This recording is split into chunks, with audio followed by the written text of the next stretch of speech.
Talk it like Louis D. One check, Yes, one baby, check. wir sind wieder da. Ich frisch ausgeleert, alles putzt, Oliven. Yes, baby, wir sind wieder back It's im time for Lustig! Oh, Leute we buchen uns für are Intros. here! Oh, we go! LUZ, der Y. We love it, we love it, we love LUZ is back in it! the house. Hello, hello! Wir sind wieder Grüezi zurück! miteinander. Hallo miteinander, schön, dass ihr wieder mal eingeschaltet für eine Episode mit einer Banane. Wir haben nochmal eine Banane. Alle drei, yeah! We are together! Yes, baby, ey. Wie läuft's? Wie geht's? Mir geht's sehr gut, habe ich mit dir. Hey, intensiv gewesen jetzt in den letzten 3-4 Wochen. Ja, man, ich sehe dich mehr als meine Frau, Ja, oder viel, traurig. viel langsam. Aber du kannst mir immer Podcast zu Podcast immer mehr und mehr. Oh, ich bin ja brutal hübsch, von dem her. Vor allem wieder so eine Schwiegersohn-Pulja. Amigo, ich komme nachher zu meinen Schwiegereltern, weißt du, ich kriege Käfele und so. Weißt du? Hey, bevor wir das ganz vergessen, wir haben wieder mal Verstärkung da. Weil, Absolut. weil Leute schalten eigentlich nicht wegen uns ein, sondern wegen anderen Personen. Genau, ich schwöre. Wir haben einen jungen Mann, der Tabuthemen bricht, der das Wort Mut praktisch erfunden hat. Ganz Warum, genau. kommen wir später noch darauf zurück. Herzlich willkommen, Kai Woser. Hello, hello. Grüezi. Das Wichtigste, Kai, wie geht's dir? Alles gut? Ja, super, ja. Jetzt sowieso, mit eurer Positivität. Nice, nice. Mit dem Intro kann es einem noch gut gehen. Ist Das freut ansteckend. uns. Das freut Das uns. ist gut. Wir merken, das ist blendend. Ja, Ja, ich werde überstrahlt, das bin ich mir gar nicht gewöhnt. ja. Das ist wie Chemotherapie für Positivität.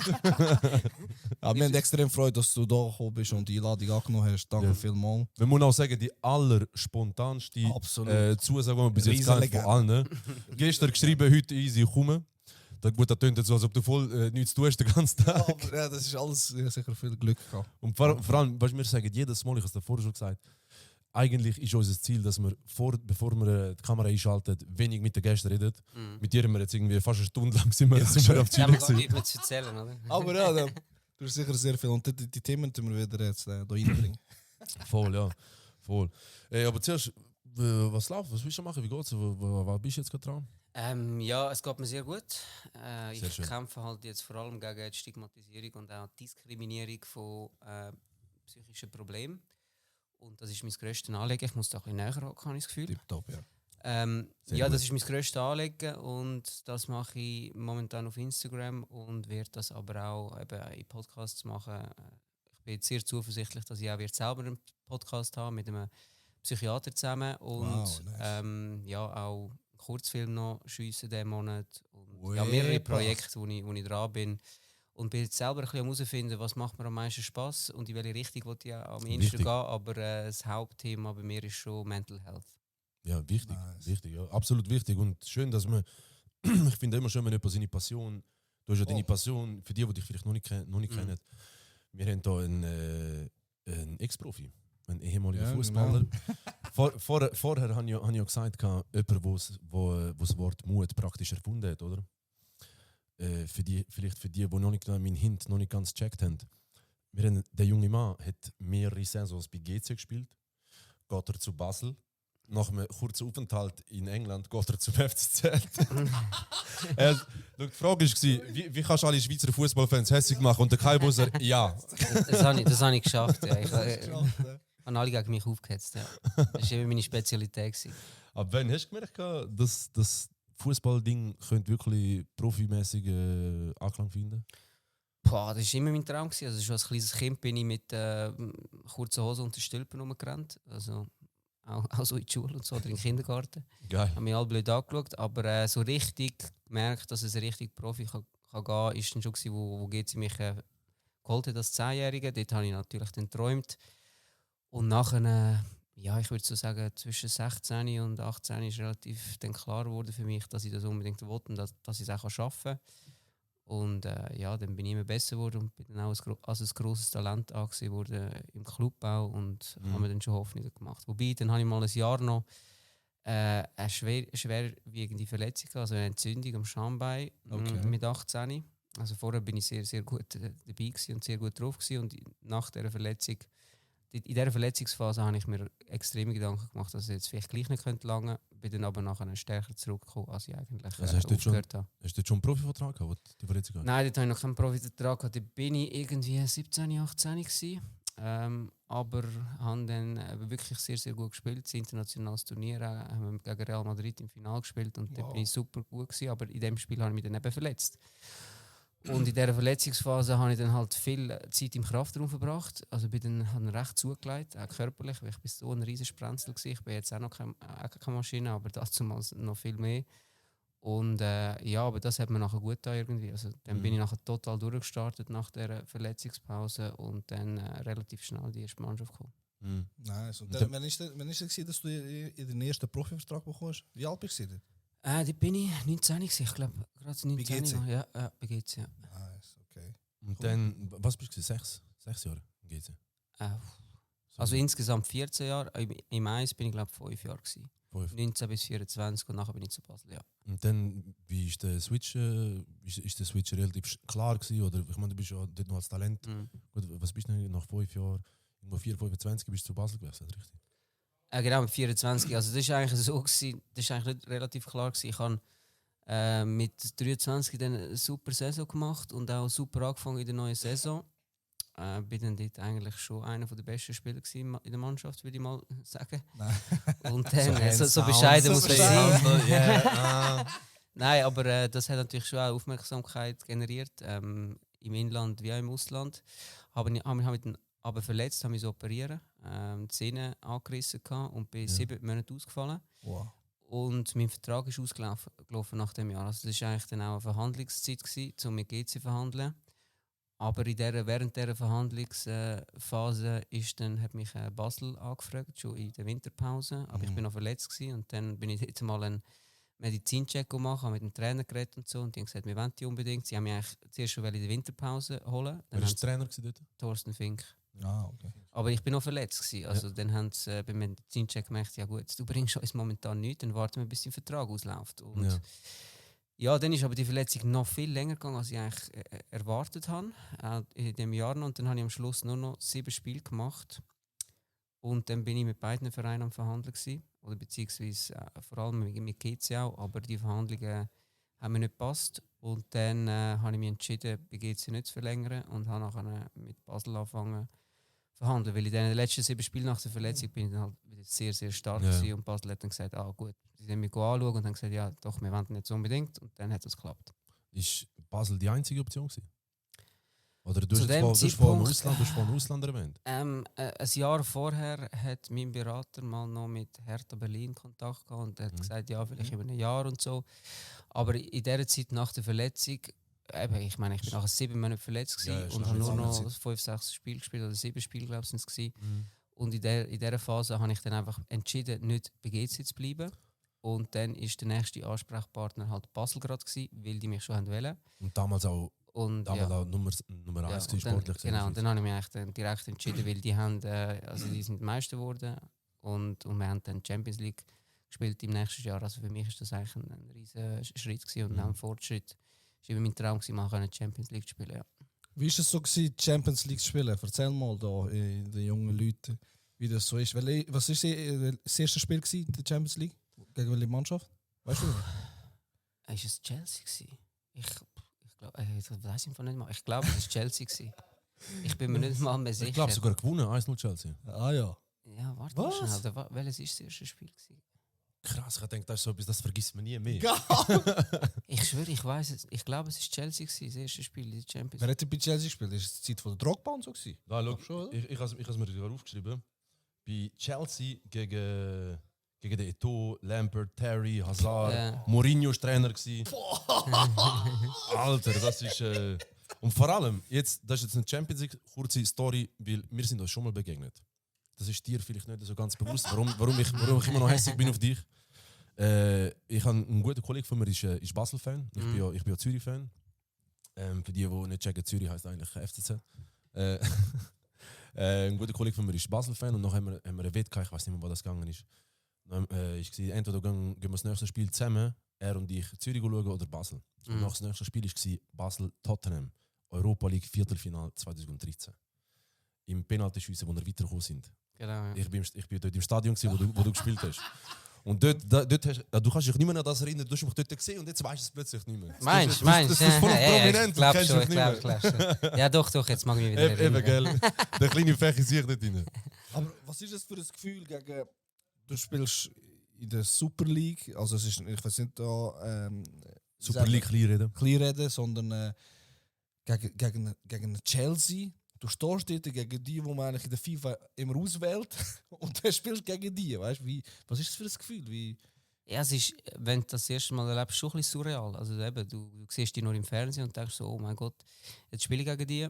Und die Nervosität ist natürlich schon da. Also vor allem vor dem Match, vor allem wenn du so rüber schaust und das sind einfach die Spieler dort. ja. So, ich denkst verstehe du, vor allem im Gang. Wie weißt, wird wenn jetzt das sein? Wie wird jetzt das sein? Wenn ich Wenn jetzt im gegen Gang die spiele, rüber habe ich da schaust, ja. überhaupt eine Chance oder nicht? Ja, Und ja. das ist so die Frage, mit der du dich ein bisschen beschäftigen. Ja. Aber sobald das Spiel losgeht, Bist im bist Film. du halt voll im Fokus. Also, ja. Ist es so, dass wenn du merkst, du gewinnst einen Zweikampf, dann sagst du, die sind ja auch nur Menschen. Ja, also du merkst schon, dass es ein bisschen schneller geht Schon, und ja. dass sie einfach auch physisch barater sind und ballsicherer, viel ballsicherer. Du merkst auch, das ist ein anderes Niveau. Aber ich habe mich an relativ schnell können das Niveau anpassen. okay. Also bei Basel zumindest, weil ich mich auch wohl gefühlt habe. Und dann merkst du, okay, gut, ich bin sehr ein schneller Spieler gewesen. Also es hat nicht viele Spieler gegeben, die schneller waren als ich, und wir haben können irgendwie abhängen. Und die Schnelligkeit hat mir halt auf dem Level dann schon auch viel geholfen. Ja, safe. Es ist irgendwie so, jetzt im Basketball sagt man so, ich kenne das jetzt von der NBA, ich sage das viele Spieler, so ein Welcome to the League Moment. Weißt du, wenn so bei den Big Boys, wenn jetzt für mich in meinen Augen so als nicht Fußballprofi Champions League ist, hast du irgendwie so einen Moment gehabt, wo du mir sagen, amigo, weißt du, wenn der Hazard an dir vorbeidribbelt oder so mit so einem Tempo oder keine Ahnung, wenn der Lampert da Ballwechsel nach Ballwechsel, Seitenwechsel montiert.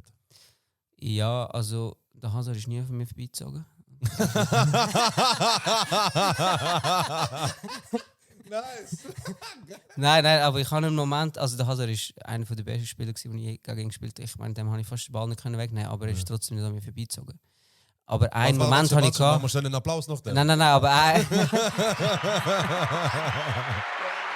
einen Moment hatte ich gehabt gegen mich, wo ich mich total auseinandergenommen habe. Also der Ball ist so in der Mitte und ich komme zu spät und er kommt früher am Ball als ich.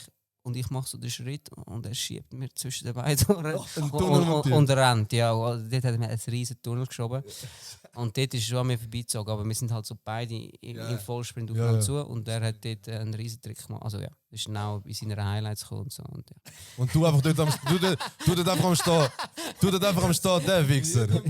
Ja, dort habe ich gemerkt, oh mein Gott, Junge, das ist nicht Super League. Also, Ja. Ist das auch einer von denen, wo du würdest sagen, der war wirklich beeindruckend gewesen? Ja, also für mich war er der beste Gegenspieler, den ich je gegen ihn direkt gespielt habe. Schon, Er war einfach unglaublich stark am Ball. Eben, ich habe auch gegen Ribéry oder gegen Robben mal gespielt und so, aber für mich ist der Hazard damals zu dieser Zeit ist er unglaublich gewesen. Also Der Ball, absolute Prime, ja. wenn er den Ball abdeckt, du bist nicht am Ball gekommen, keine Chance. Ja, Er mit ist dem zwar fetten klein- Arsch. ja, aber körperlich stark, du hast einfach keine Chance. Ich meine, Mhm. du hast ihn nur können eigentlich abdrängen, also dass er eigentlich nicht auf dir vorbeizieht oder nichts Gefährliches macht oder einfach den Ball zurückspielt, aber den Ball wegnehmen. Ich glaube, das habe ich nie geschafft. Oder vielleicht einmal oder so, aber mir nicht. Ist auch interessant bei ihm, ich habe auch schon einige Podcasts oder Stories über ihn gehört, wo Leute gesagt haben, da ist einer von denen, der trainiert einfach nicht. Oder voll Scheiße, kommt Sport, trainiert von 5-6 Mal in der Woche, trainiert oder 2 Mal und kommt am Wochenende, am Samstag und funktioniert. Krass. Ja, das weiß ich nicht, das kann ich nicht beurteilen. Ich aber, ich auch nicht, ich habe nur ein paar Stories von ihm so gehört. Gibt es so während dem Match jetzt so vielleicht so Rangeleien oder so, sagen wir auch so Meinungsverschiedenheit. Ja, oder Beleidigungen, so, wo dich die Spieler auf Englisch beleidigt haben? Oder? Ja, das hat es paar. Also ich weiß nicht, wie ich das soll sagen, aber ich sage es, weil er ist eigentlich ein guter Typ und ich glaube, ich kann heutzutage so darüber lachen. Ich habe mal mit dem Hakan Yakin habe ich ein paar Mal Hakan! ein paar Mal so Konfrontationen gehabt. Also eine von meinen ersten Spielen als Sechser in meiner ersten Saison bei GC bin ich Manndecker auf ihn. Oder? Und das ist eigentlich eine lustige Episode. Und ja, ich bin überall angefolgt, wirklich wie ein aggressiver Terrier, oder? Ja. Und das hat er halt gar nicht gern gehabt. Er war ein technischer Spieler, er hat eigentlich immer den Ball wollen und so. Ein richtiger Zehner halt. Genau, und dann in der Halbzeit sagt er mir so, hey, ich gehe jetzt schnell aufs WC, kommst du auch mit?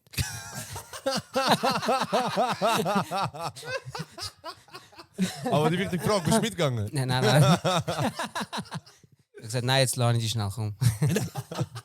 Geil. Geil. Geil. Ja. Und wenn ich, also wenn man ja noch mal sagen muss, du bist 3-mal Meister geworden in der Schweiz, 2-mal Cup-Sieger, einmal mit dem richtigen Verein und einmal mit einem anderen. Das ist genau unsere Leistung. Und wenn man deine Mitspieler anschaut, du hast auch heftige Mitspieler gehabt. Ich meine, du hast mit dem Salah zusammen gespielt. Bei Liverpool der Salah, der Cher, der jetzt in der Premier League alles auseinander nimmt. Bin ich gerade vor 2 Wochen in Newcastle gewesen, Match von ihm. Mit dem Sommer, Streller, unter dem Yakin, unter dem Murat Yakin gespielt. Hast von diesen Ausnahmespielern, die es dann noch so ein Mega-Level erreicht haben, hast du das auch gemerkt im Training oder im Alltag? Oder ist das dann so für dich mehr Überraschung gewesen, dass die so weit gebracht haben? Nein, es war keine Überraschung. Also, ich meine, klar hätte ich jetzt nicht unbedingt erwartet, dass Salah einer der besten Spieler in der Geschichte der Premier League wird werden. Also das kannst du ja nicht erwarten. Ja. Aber ich habe mit ihm zusammengespielt und ich habe gesehen, dass er einfach unglaublich gut ist, unglaublich schnell ist. Er hat damals noch ein bisschen das Problem gehabt im Abschluss. Ja, aber schon auch schon dort hast du gemerkt, okay, nein. Ich meine, wenn der vor dem Goal noch effizienter wird, ich meine, der klopft sie 2-3 Mal rein pro Match, weil er hat so viele Chancen gehabt, er war so schnell gewesen. Super Laufweg, wirklich blitzintelligenter Fußballer. Also das ist für mich Spielintelligenz. ein Genuss gewesen, mit ihm zusammenzuspielen. Also wenn ich dem den Ball gespielt habe, ich habe ganz genau gewusst, wo er den Ball will, und ich habe auch immer ganz genau gewusst, ich kann hinterlaufen und er sieht es. Ja. Und er zieht gegen ihn und das hat einfach wirklich super harmoniert mit ihm. Aber auch neben dem Platz sind wir sehr, sehr gut befreundet gewesen. Wir sind dann vor dem Spiel Datteln kaufen. Ja, wirklich im Fall. Ja, so abergläubisch, weißt du, zusammen Datteln kaufen, irgendwie bevor wir ins Hotel sind, und dann am Morgen sind wir zusammengekocht und haben die Dattelmilch da und haben sie gegessen. Und das war unser Aberglaube gewesen. Geil. Hat er den Deutsch können? Nein. Nein, wir haben Englisch geredet. Also er ist wirklich ein intelligenter Mensch, hat dann auch schnell sein Englisch verbessert und wirklich auch lustig. Der ist ja direkt von Ägypten gekommen, gell? Ja, genau. Ja. Und beim Sommer oder beim Cher ist das. Weil ich finde, bei einem Offensivspieler siehst du noch eher, da ist halt etwas, da kannst du einfacher messen. Weißt du, mit der Goal ist eine einfachere Statistik als Defensivstatistik. Ist das beim Cher, der ist übrigens ja auch Banker gewesen. Er hat ja die Lehre gemacht bei der IFIS in Wiel. Mittlerweile in der Premier League alle Stürmer zur Weißglut am Treiben. Ja. Ja, also den Jan Sommer kenne ich halt schon ewig. Wir sind zusammen, er war der Junior-Nazi und der war ein Riesentalent, das habe ich immer gewusst. Er hat nicht zuerst zusammen bei GC noch gespielt.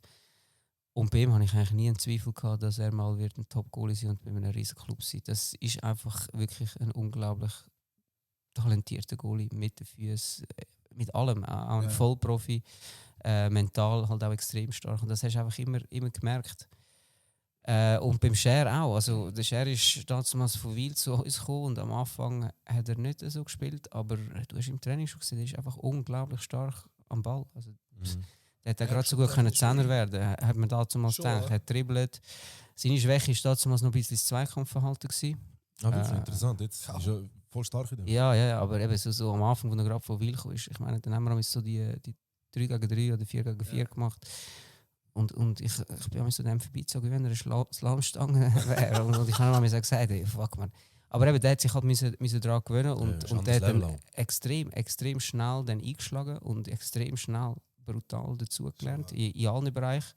Und dann ist eigentlich klar gewesen, der wird eine riesige Karriere machen. Also der war ein riesen Innenverteidiger-Talent gewesen. Das Einzige, was am Anfang noch gefehlt hat, ist so ein bisschen das Zweikämpfer ist, aber das hat er jetzt auch brutal. Und eben, ich meine, wenn du in der Premier League spielst, dann ist das auch dann muss das auch deine Stärke sein. Und das ist jetzt mittlerweile sogar seine riesige Stärke geworden. Was ist, wenn du zurückschaust, was ist das Highlight von deiner Karriere, wo du kannst sagen, oder vielleicht ein Match oder ein Punkt, wo du kannst sagen, das war mein Highlight von meiner Karriere? Highlight von meiner Karriere? Oh. Ja, schon die Spiel gegen Chelsea in der Champions League, Mhm. würde ich sagen. Und das Viertelfinale gegen Tottenham auswärts an der White Hart Lane, wo wir Boah. 2-2 spielen. Ja. Weil dort Das bin ist ein ich Hinspiel, das ist ein Hinspiel gewesen. ja, genau, das Hinspiel. Weil dort bin ich irgendwie 5 oder 6 Monate verletzt gewesen, und das war mein erstes Spiel gewesen von Anfang an, nach der Ja. Verletzung. Und ja, dort hat eigentlich niemand damit gerechnet, dass ich da mithaben kann. Und das Spiel hat meine Karriere gerettet in dem Moment, weil ich bin bei Basel vor dem Spiel eigentlich nonstop verletzt gewesen. Also wo ich bei GC die Verletzung hatte, bin ich nachher zu Basel gekommen und habe genau wieder die gleiche Verletzung gehabt, bin ein Jahr ausgefallen, bin dann zurückgekommen und wieder ausgefallen. Ja. Und dann nach dieser langen Verletzungszeit eigentlich mein erstes richtiges Spiel von Anfang an, gerade im Europa League Viertelfinale auswärts gegen Tottenham. Gegen den Bale. Ja, genau. Damals gegen den Bale, Ja, ja. ja. Und dort, das war schon ein Highlight gewesen, weil ich habe oft in dem Moment auch trainiert, weil ich habe gewusst, look, 2 Außenverteidiger sind gesperrt und ich muss spielen. Das haben auch alle anderen gewusst. Und in dieser Zeit bin ich wirklich wie eine Maschine. Irgendwie einen Monat vorher schon wirklich Schnelligkeitstraining gemacht für mich daheim. Ich habe immer am Assistenztrainer gesagt, gehen wir Flanken üben und so weiter. Nur noch professionell gelebt, immer im Kraftraum. Und bei mir daheim habe ich Skibbings gemacht, so 2 Matratzen aufeinander gelegt. Ah, ja. Und an Anfang Skibbings mache ich wirklich wie eine Maschine trainiert. Weil ich habe gewusst, ich muss, das ist meine letzte Ja. Chance vielleicht auch, weil bei Basel bin ich schon langsam abgeschrieben gewesen, als verletzungsanfälliger Spieler, der sich wahrscheinlich nicht wird durchsetzen wird. Ich wusste, das ist meine letzte Chance und da muss ich jetzt auch Vollgas geben und ja, haben dann auch einen super Match gemacht. Ist auch die White Hart Lane etwas, wo ich sagen, eines der geilsten Stadien, wo du warst, oder? Ja, ich habe es unglaublich geil gefunden. Ja, es war halt wirklich noch so ein altes Stadion gewesen und ja, so ein Fußball, so ein romantisches Stadion. Es ist halt nicht so ein modernes, wie man das heute sieht, aber das sind eigentlich die Stadien, die für mich am meisten Charme haben. So die auch haben. Fußball-Nostalgiker. Genau, die, ja, genau. Und da zum Beispiel eben in Fulham ist das auch so ein Stadion, das Craven Cottage, wo einfach noch das Flair hat von früher und das merkst du auch, das merkst du einfach. Das ist anders. Schalke, wie war das Stadion? Hast du auch gespielt in der Champions Auch sehr, sehr geil. Victor Boateng, Äh, Draxler. Genau, ja, auch sehr, sehr geil. Die Atmosphäre war unglaublich gewesen. Ja, es ist auch ein riesiges Erlebnis. Es war ein grösseres Stadion gewesen, logischerweise als die White Hart Lane. Auch eine riesige Atmosphäre, aber ja, der Match ist nicht so gut rausgekommen für uns. Wer ist für dich der beste Schweizer Spieler? Beste Seit- Schweizer? Also nicht jetzt so aktiv ist, sondern auch schon Aller Zeiten. aller Zeiten. Also ich sage immer Ivan Rakitic. Ein paar sagen, er ist kein Schweizer. Für mich ist er ein Schweizer. Ja, ich will- nein, also für mich ist er der, weil ich habe auch mit ihm früher... Ah, du hast auch mit dem gespielt? Ja, also U21-Nazi oder Ah, ja? U20, ich weiß gar nicht mehr. Ja, ich habe mal mit ihm ein Zimmer geteilt, das weiß ich noch, da mag ich mich noch daran erinnern. Und für mich ist er mit Abstand der Beste aller Zeiten Ja, in der ja, Schweiz. Ich meine, krass. der Champions League mit Barcelona Ja. und alles. Und ja, dann gibt es andere, wie Nakanji, wo auf seiner Ja. Position Ja. sicher, da wird es wahrscheinlich selten einen geben, wo nochmal so eine Karriere wird machen als Innenverteidiger. Also die zwei sicher und Xhaka, klar, Sommer, all die sind auf einem Ja, ähnlichen schon. Niveau, wo Ja. einfach wirklich mittlerweile einfach unglaublich ist, was die für das Niveau auch haben, wo wir auch alle können, stolz drauf sein als Schweizer. Absolut. Absolut. Hättest du einen Plan B gehabt? Hätte es nicht geklappt? Mit was? Mit Fußball, wenn das nicht geklappt hätte. Plan B war immer studieren und das habe ich auch nach der Karriere gemacht. Ja. So Was hast du der studiert? klassische Weg. Soziologie und Psychologie. Ah, wow. Das ist neben der Karriere oder nach der Karriere? Nein, nach der Karriere. Also ich habe nach der Karriere zuerst ein Praktikum beim Tagesanzeiger gemacht als Sportjournalist. Beim Ja, Tagi. Ja, also bei Tamedia, ja.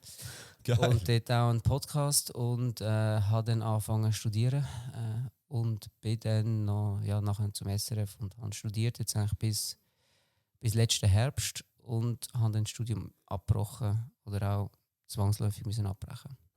Wie, ab wann hast du dich denn auseinandergesetzt mit der Zeit nach der Karriere? Das war ein Prozess gewesen. Also ich habe immer gewusst, eigentlich seit ich kann denken oder seit ich auch den ersten Profivertrag unterschrieben habe, dass ich eines Tages noch studieren wollte. Das war eigentlich immer klar gewesen für mich. Von dem her, ja, aber wo nachher ein Karriereende kam, habe ich mir schon mega viele Gedanken gemacht. Und ich wollte irgendwie auch lernen schreiben. Also ich habe immer das Gefühl gehabt, ich werde eigentlich mal ein Buch schreiben. Weil ich habe immer gedacht, ich werde mein Coming-out als schizophrenen Fußballer mit einem Buch machen und nicht so, wie es jetzt war. Ja. Aber ja, und dann habe ich gedacht, ich mache ein Praktikum zum Lernen schreiben und habe dann aber gemerkt, mich interessieren andere Themen als nur der Sport und ich möchte studieren und ich möchte einfach so viel wie möglich lernen in so kurzer Zeit wie möglich. Ich bin ein sehr wissensdurstiger Mhm. und wissbegieriger Mensch und ja, ich habe eigentlich auch mein ganzes Leben lang immer wissenschaftliche Bücher gelesen oder mich mit Wissenschaft auseinandergesetzt, Podcasts geschaut, Professoren zugelassen, wie sie irgendwelche Vortrag geben auf YouTube und so. Und das ist für mich immer mega wichtig gewesen, so mich weiterbilden und ja, ich habe immer ein bisschen nach dem Ja. Sinn vom Leben gesucht. Aber schau jetzt, bevor wir das Fußballthema abschließen, noch ganz kurz, vorher mal etwas in den Sinn kommen. Du hast jetzt vorhin noch U21 Nazi mal angesprochen. Erste Mannschaft Nazi nie ein Thema gewesen? Bist du angefragt worden? Das Thema, also nein, angefragt bin ich nicht worden. Es ist, wo ich bei Basel mal eine super Phase hatte, wo wir Champions League gespielt haben und alles, dann ist es schon aufgekommen, das Thema, also vor allem auch von den Medien aufgenommen worden, dass ich eigentlich einen Platz in der Nazi verdient hätte und so weiter. Ja. Und dort ist es mal diskutiert worden, nur mein grösstes Problem sind meine Verletzungen gewesen. Also das heisst, ich bin praktisch in meiner Karriere nie länger als ein halbes Jahr ohne Verletzung gewesen, Wow, oder? Also ich so. bin immer wieder verletzt gewesen und das ist mein grösstes Handicap gewesen in meiner Karriere und das hat mich halt auch immer wieder gebremst, also gerade was das Thema Nazi anbelangt oder halt auch dann in den Clubs selber hat es mich immer wieder zurückgeworfen, weil dann wieder ein anderer Spieler gespielt hat und der hat vielleicht seinen Job gut gemacht, habe mich immer wieder müssen zurückkämpfen nach diesen Verletzungen und das ist schon ja, also eben, ohne die Verletzungen hätte meine Karriere vielleicht anders ausgesehen, aber vielleicht auch nicht, keine Ahnung. Also. Ja. Hast du denn deine Profikarriere beendet? Mit 32. Mit Also, 32. Auch Ja, auch voll. früher. Du bist ja Ja. noch in den Staaten hinein oder bei Damis? Genau, dort habe ich noch ein Jahr in Amerika gemacht, weil ich einfach die Erfahrung noch mitnehmen wollte. Ich habe gewusst, wahrscheinlich werde ich nach dem Jahr aufhören. Und ja, ich bin halt dann durch die Also Verletzungen aufhören bei ganz der Stadt aufhören. oder ganz aufhören? Ganz aufhören. Ja. Ich habe eigentlich gemerkt, dass ich nicht mehr so den Drive habe, nicht mehr so das Feuer habe. Und auch immer wieder das Problem mit meinem Fußgelenk, das mich nicht losgelassen hat. Und ich habe dann in Amerika gemerkt, hey, Scheiße, ich meine, wenn ich jetzt 2-3 Matches hintereinander gespielt habe, ich habe so Schmerzen gehabt. Oder wenn wir auf der Kunststraße trainiert haben, ich habe so Schmerzen gehabt die ganze Zeit. Und habe dann auch viel einfach mit Schmerzmedis gespielt. Und dann habe ich einfach gesagt, look, das kann ich einfach nicht mehr weitermachen. Hey, erstens mal bin ich nicht mehr so gut, zweitens bin ich nicht mehr so schnell, drittens mal habe ich nicht mehr so Lust. Ich kann gar nicht mehr trainieren als die anderen. Es geht nicht mehr. Ich kann fast nicht mehr trainieren, weil es mir so weh tut. Was bringt das eigentlich noch da? Und ja, ich habe dann schon die Motivation verloren. Ja. So, wenn man als Profiathlet, also als Profisportler, noch für dich die Entscheidung triffst, gut, ich höre auf. Mhm. Ist das ein Prozess? Ist das einfach so, gut, es tut mir weh, ich höre auf? Oder tut es nicht weh, den Lifestyle aufzugeben? Ist das nicht Überwindung? So, Also der dir Lifestyle selber, aufzugeben. weißt du, dir selber einzugestehen, dass das nicht mehr lange, dass der Körper nicht mehr mitmacht. Das ist extrem schwierig. Ja, dir selber einzugestehen, hey, look, eigentlich, du bist nicht mehr auf dem Niveau. Und ja, was bringt es, wenn du nicht mehr das Niveau kannst erreichen, wo du dir eigentlich gewöhnt bist? Was bringt es, wenn du merkst, okay, dein Fußgelenk, dein Fuß tut dir die ganze Zeit weh, du bist nicht mehr so schnell, bist nicht mehr so agil. Und ich habe in Amerika auch im Mittelfeld gespielt als Sechser. Also ich bin nicht mehr Außenverteidiger gewesen, weil ich auch nicht mehr so schnell war. Wobei die letzten 2 Spiele habe ich auch Außenverteidiger gespielt nachher und habe noch das Goal gemacht. Nein, aber eben, ich habe gemerkt, okay, das Niveau ist nicht mehr das, wo ich mir gewöhnt bin. Und am Ball bin ich sehr gut gewesen, no, und alles. Aber eben die Schnelligkeit, die Agilität ist weg gewesen, und das war meine grösste Stärke gewesen, eigentlich immer. Und ohne das hat es mir auch weniger Spass gemacht. Ja, ich habe mich nur Wunder genommen, weißt du, das ist sicher ein schwieriger Prozess. Ja, es war ein extrem schwieriger Prozess gewesen. Aber eben, wo ich dann nachher zurückgetreten bin, habe ich mich mega befreit gefühlt. Also, Ja, glaub ich weiss noch, die ersten paar Momente, ich so, endlich kann ich machen, was ich will. Endlich kann ich einfach mal leben. Also wie meinst du befreit? Also was ist denn... Ja, einfach der Druck, immer, du bist eigentlich, die ganze Karriere ist durchgeplant. Also weißt du, durchgeplant. Ich meine, du planst deine Karriere nicht durch, aber du hast immer einen Plan, wo du dich dran halten musst. Du hast dann Ferien, wenn der Club Ferien hat. Du hast dann Spiel, wenn der Club Spiel hat. Du kannst nie einfach mal sagen, spontan, ich mache mal etwas anderes. Es geht nicht. Also, du musst dein ganzes Leben um den Fußball herum planen. Und das hat mich halt immer genervt. Und mich hat es dann mit der Zeit auch genervt, wenn Trainer mir irgendwelche Sachen gesagt haben, wo ich genau gewusst habe, also ganz ehrlich, was du da erzählst, stimmt nicht. Das ist falsch, oder? Also redest du jetzt fußballtechnisch oder Fußballtechnisch alles, in allen Belangen. Entweder Lifestyle-technisch, fußballtechnisch. Ich habe den Respekt vor den Trainer verloren, weil ich gemerkt habe, die sind nicht auf meinem Level. weder fußballtechnisch noch sonst im Leben. Ich meine, ich weiß noch, einmal hat mir irgendwie ein Trainer, haben wir zum Morgen gegessen zusammen und ich war irgendwie ein 30-jähriger Spieler gewesen. Und dann nimmt der Trainer den Teller und sagt, schaut, genau das wollte ich eben nicht, wo jetzt da der Kai macht, da noch Butter übrig lassen und bla bla bla. Das ist respektlos gegenüber uns, die da den Butter kaufen und bla bla bla. Und ich schaue ihn so an und denke so, oh mein Gott, willst du mich verarschen? Du willst jetzt einen 30-Jährigen da bloßstellen? Und nachher habe ich nichts gesagt und dann dachte ich, mein Gott, ich habe gar noch nicht fertig gegessen. Ich werde noch mal Brot holen, weißt du? Ja. Ja. Weißt du, und dann muss ich mir einfach überlegen, was überlegen die Menschen? Ey, ganz ehrlich, das ist einfach kein einziger Funken Empathie vorhanden. Zum Teil bei diesen Trainern, das hat mich so aufgeregt und ich habe mich immer wieder aufgelehnt gegen so Aussagen und so. Und ja. Ja, klar. Sind das so, kannst du mal erzählen, vielleicht die Schattenseite von einem Profifußballer im Allgemeinen? Ob das jetzt. Gut, Verletzungen hast du jetzt sehr viel erwähnt, aber sonst auch. Gibt es etwas, was die Leute nicht so mitbekommen? Ja, also eben, dass einfach wirklich nicht auf den Menschen eingegangen wird, dass man eigentlich einfach als Objekt oder als Maschine angeschaut wird, dass mir einem eigentlich nicht viel verziehen wird. Also außer du spielst halt gut, dann kannst du in den Ausgang und alles mögliche, dann ist alles gleich. Aber sobald du ein schlechtes Spiel machst und irgendwie rauskommt, dass du im Ausgang bist, dann bist du Boom. Also keine Chance. Schon. Und so, ich finde halt auch mal interessant, weißt du, ich bin ein grosser Fußballfan und konsumiere viel so Interviews und schlussendlich es klingt alles immer gleich. Die Interviews bringen ja gar nicht, weißt du, es sagt jeder immer genau das Gleiche, jeder genau das, wo der Verein ihm sagt, du musst das sagen. Es fehlt so viel Persönlichkeit, Charakter. Habe ich einmal das Gefühl, nervt einem das auch als Spieler? Oder? Ja, brutal. Ich meine, das ist ein Menschenrecht, also Free Speech, wo einem weggenommen werden. Es wird einem so viel weggenommen. Es wird einem alles abgenommen und es wird einem ganz vieles verboten. Und aus dem habe ich eigentlich immer ausbrechen. Also ich weiss noch, ich war 25 und habe mir überlegt, mein Gott, am liebsten würde ich jetzt einfach aufhören und studieren. Ich habe keine Lust auf das Zeugs. Ich habe keine Lust, die ganze Zeit kontrolliert zu werden. Ich habe keine Lust darauf, die ganze Zeit zu überlegen, wie sage ich was, wo sage ich was, wann mache ich was. Ich wollte leben. Ich wollte leben und habe dann auch gelebt. Ich war ein Lebemann und habe mir auch einfach gesagt, ja, egal, wenn ich halt jetzt nicht so eine riesige Karriere mache, wenigstens habe ich gelebt und wenigstens habe ich etwas erlebt und bin nicht einfach eine Maschine oder eine Marionette gewesen. Vor allem, das ist vor, weißt du, das ist 4, 25, das ist 12, 13 Jahre her. Also jetzt ist es ja noch viel schlimmer. Also so, ich bin ja nicht kein Profi, aber so wie das einmal so zwischen den Zeilen, zwischen den Connections, die du halt hast, einmal so mitbekommst, ist es heute ja viel schlimmer. Weißt du, das ist noch alles viel kontrollierter und viel dosierter auch nur an die Medien rausgeht und der Mensch immer unwichtiger ist. Ja, ich glaube, es war damals schon recht schlimm gewesen, also in die Richtung gegangen, aber ja, jetzt ist es noch mehr. Es ist schwierig. Ich habe es ja selber gemerkt, als ich beim SRF geschaut habe, es ist auch schwierig, irgendwie, oder als Sportjournalist mit irgendjemandem ein Interview zu machen. Oder die Medienverantwortlichen, die blocken das meiste ab. Und es schadet eigentlich so meiner Meinung nach am eigenen Verein mehr, als sie nützen. Also, was ist da so schlimm, wenn du mal eine schlechte Schlagzeile hast?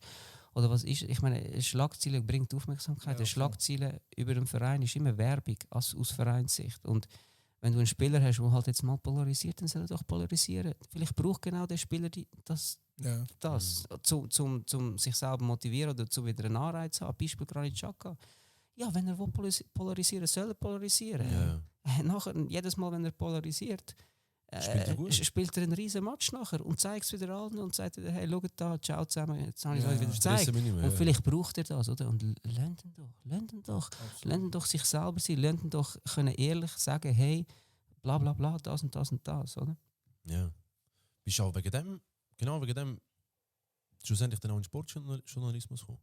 Weißt du, dass du denkst, ey, ich möchte doch das Eis brechen, das Tabu brechen? Genau, das war eigentlich auch ein bisschen meine Überlegung. Ich habe so gedacht, schau, ich hätte mir mehr gewünscht, dass Interviews anders ablaufen. Ja. Und nicht immer die gleichen Fragen gestellt werden und immer die gleichen Antworten darauf gegeben werden. Ich meine, ich habe gedacht, schau, die Sportjournalisten verstehen nichts von Fußball, die fragen immer die gleichen Fragen. Was willst du da antworten?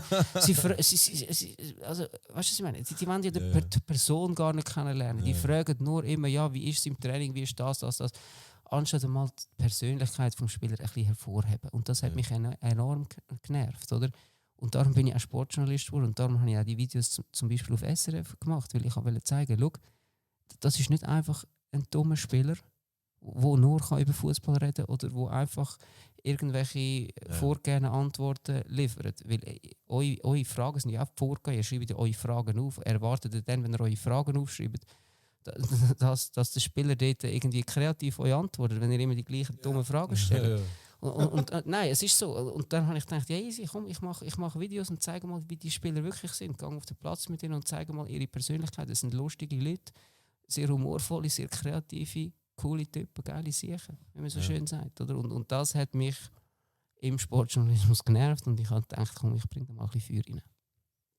Das hat eben keinen Anklang gefunden bei den Redakteuren und bei den Also doch. Also beim Tagi bin ich ein Praktikant gewesen und dort habe ich auch selber bin ich mega schüch gewesen und alles. Und ich hatte dort noch wie zu wenig Abstand gehabt zum Fußball selber. Also ich bin noch in dem Prozess zum Verarbeiten und ich kann eigentlich gar nicht so wählen jetzt wieder mit diesen Fußballern so in Kontakt kommt auf der anderen Seite sein. Das hat sich mega komisch angefühlt.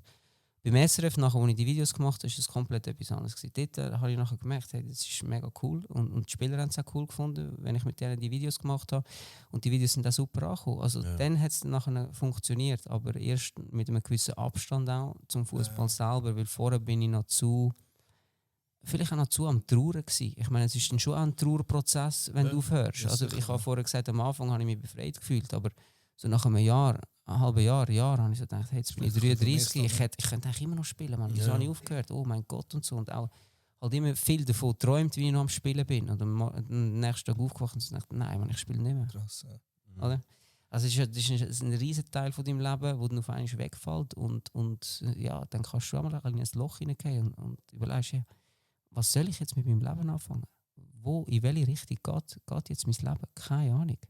Oder? Also das fragst dich viel und das kommt in das Umfeld zum Teil auch mit über, weil ja, du weißt nicht, was du sonst noch kannst. Das musst du ein bisschen rausspüren, musst ein bisschen experimentieren und auch rausspüren, was macht mir überhaupt Spass und was macht mir keinen Spass. Und das ist schon ein Prozess, der dann zum Teil jahrelang gehen kann. Ja.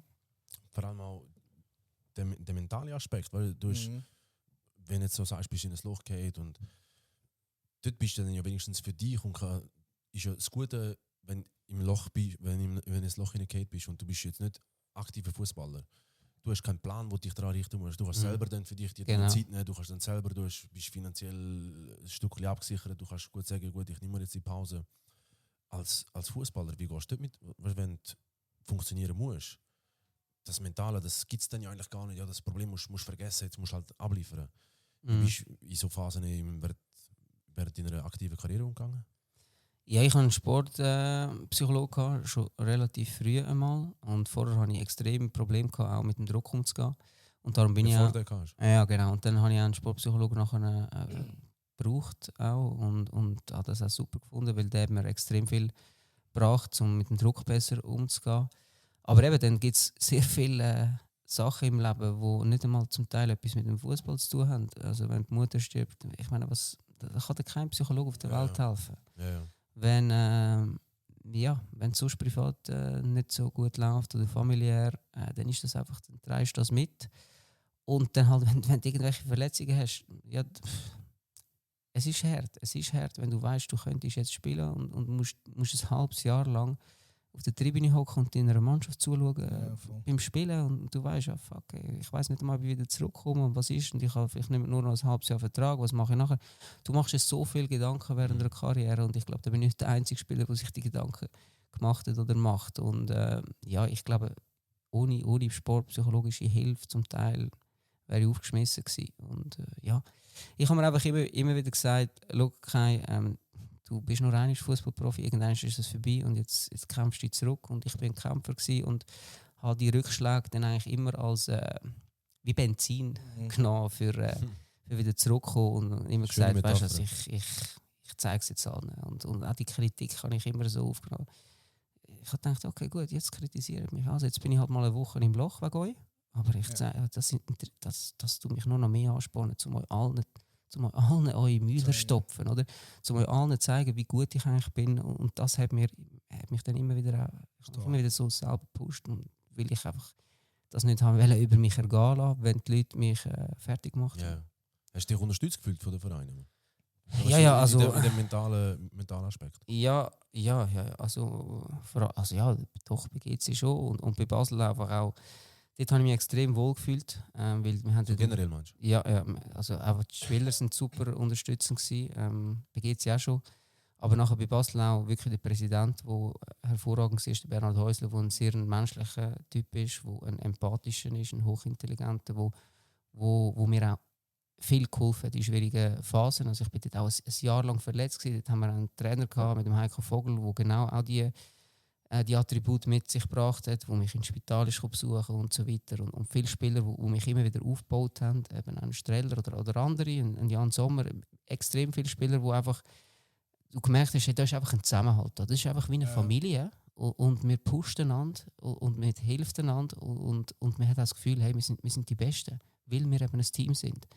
Und das Team im ganzen Club ist auch ausschlaggebend für den Erfolg und auch für meine persönliche Entwicklung extrem lehrreich und wichtig gewesen, dass ich gemerkt habe, hey, schau, wenn das Team so funktioniert, wenn das Team so zusammen kann haben, also vom Präsident bis zu der Wäschfrau, ist es wie eine Familie gewesen, wo sich keiner irgendwie besser oder schlechter gefühlt hat als der andere. Dann ist eigentlich alles möglich gewesen. Und durch das haben wir auch die riesen Erfolg können feiern. Und als ich dann von Basel weggegangen bin, das war ein emotionaler Moment gewesen, wo ich lange nachher bereut habe. Lange bereut habe, dass ich den Club verlassen habe. Ja. Der Step zu Fulham. Du bist dann zu Fulham gegangen, ja? Genau, ja. Okay.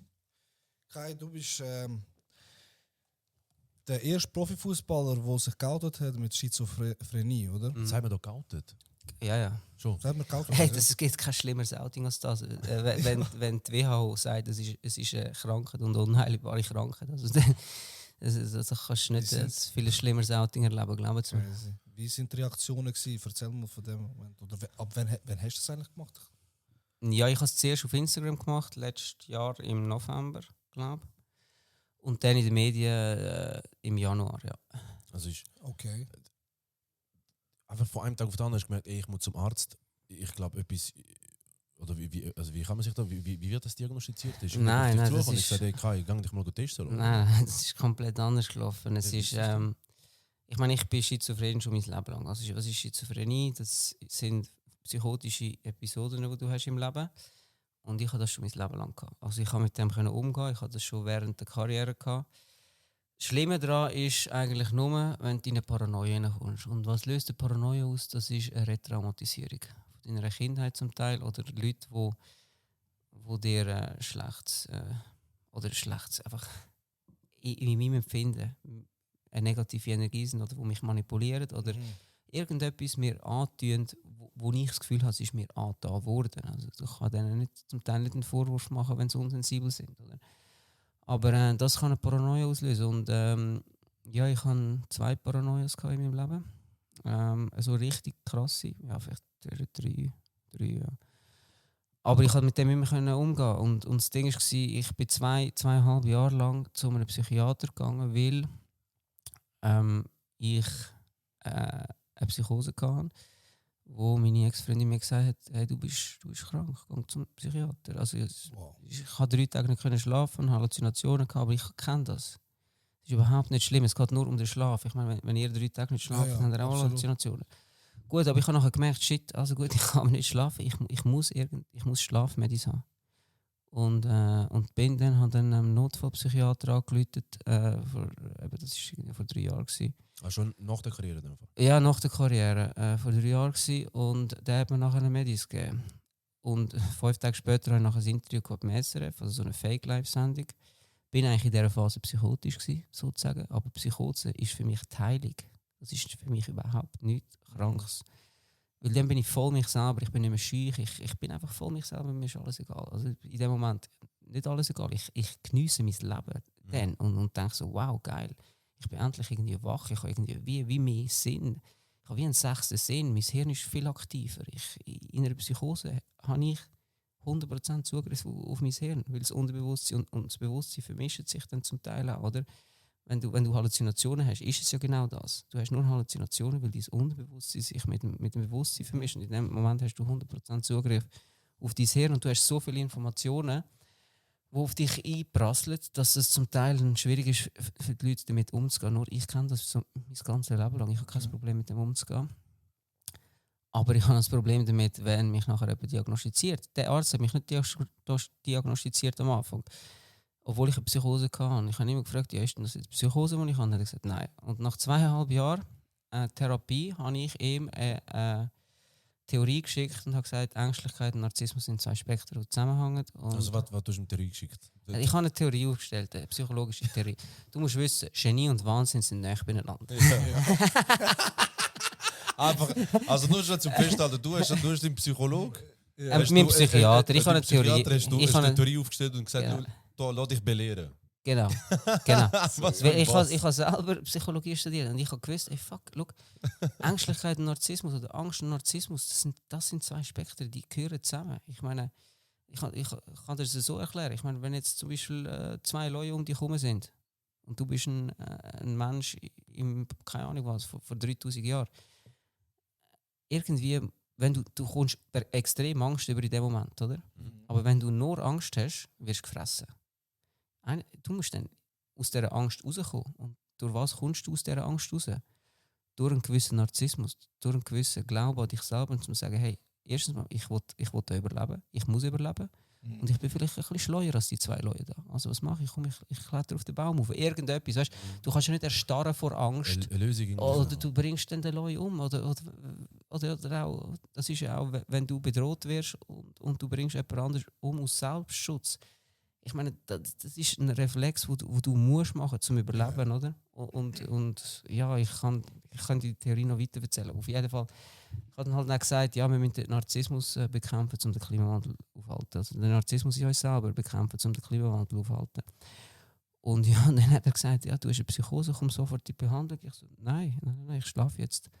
Und er so, ja, du kommst. Ich so, also gut, dann komme ich halt. Und bin ich aber nicht gegangen, dann habe ich geschlafen. Also kann nicht das...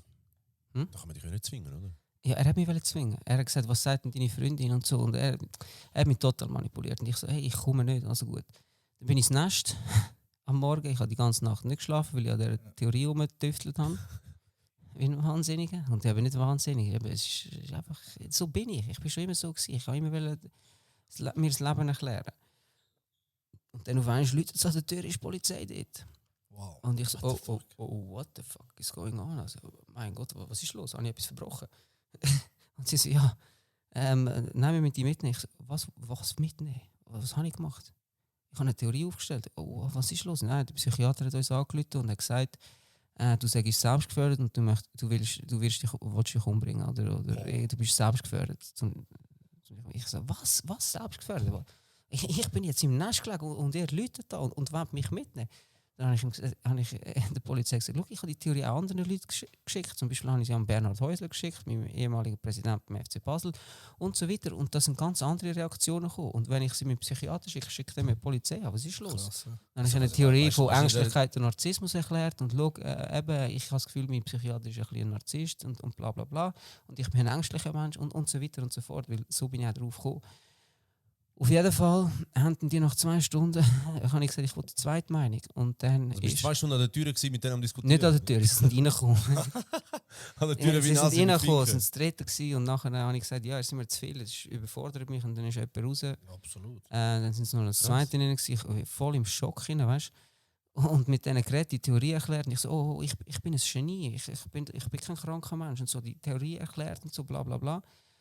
Und dann habe ich gesagt, ich will die zweite Meinung. Ich so, ja, wir holen jetzt den Psychiater. Ich so, nein, ich will sicher nicht, dass er den Psychiater holt. Ich habe Angst vor dem. Was macht der? Ich meine, will der mich umbringen oder was? Was ist mit dem los? Wieso schickt der mir die Polizei heim? Was habe ich dem Also ist der angetan? bedroht? Oder? Nichts, nada. Die Theorie geschickt, that's it. Und nachher hat er mir angerufen und ich muss in die Klinik kommen.